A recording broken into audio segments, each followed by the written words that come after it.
me like what you're trying to do is create something that's so poppy that it weasels its way into the reptilian folds of your brain and stays there? Is that what you're thinking about when you're writing songs? I like pop songs. I like catchy songs. No, that's not my intention.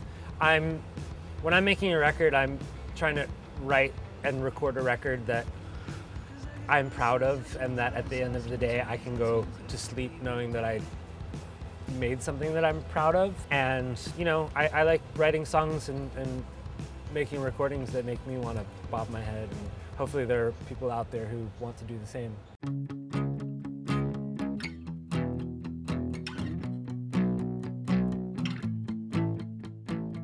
It must be exciting for you to know that, I mean, for example, I go running to your songs. There are a lot of people out there who bop their heads to your songs. That must be kind of thrilling for you.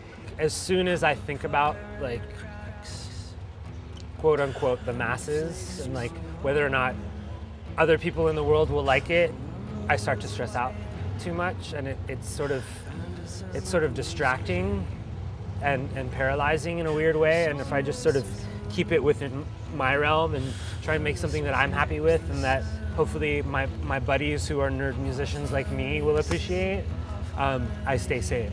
Okay, your words, nerd musician. What do you mean by that? For example, today we were driving around to go do a radio thing, and we were talking about various compressors and the different ratios and what they do to the sound of drums, and we're talking about guitar pedals. You've convinced me that you are a hardcore dork.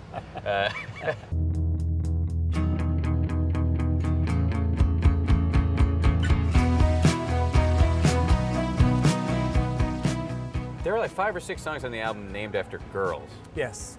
Is that because these are all girls that you have crushes on, or friends of yours, or? No, they're fables. They're just it's fiction, and they're. But you're thinking a lot about girls.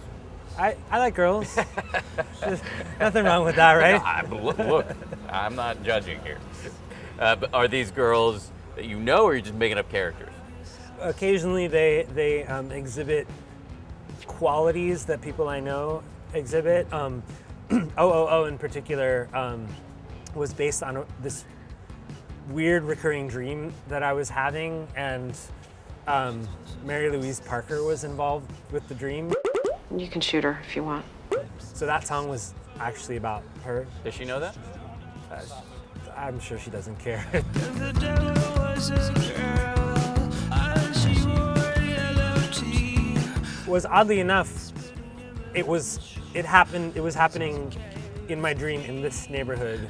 We're shopping for vinyl and walking down the Lower East Side, and at some point she was like, I've got something I really want to tell you, and I'm really curious about this, but it never happened. Like I wake up before she gets to tell me, show me, do right now. Most days these fangs are inside someone. What got into you that you decided you wanted to write a whole album about vampires? I just thought it would be fun. Every time I make a record, I'm searching for new rules to create for myself to keep it interesting, so I'm not writing the same record over and over again. And your early records sounded like a dude who was hanging out at Comic-Con.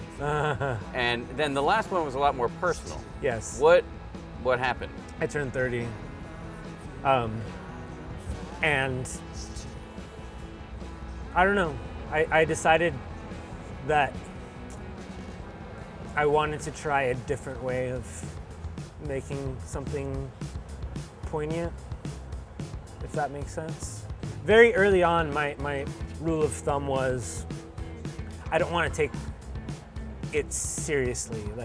I don't want to take myself too seriously. And so I had a good time, and I was hopefully writing songs that were poignant, that happened to be about spaceships or tractor beams. And so I'm still like, I love the vampire theme. I've been considering writing a sequel. Really? Yeah, we'll see. We'll see how the new record label feels about that. But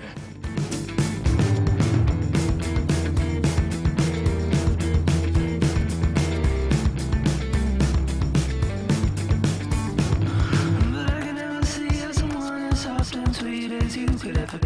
me.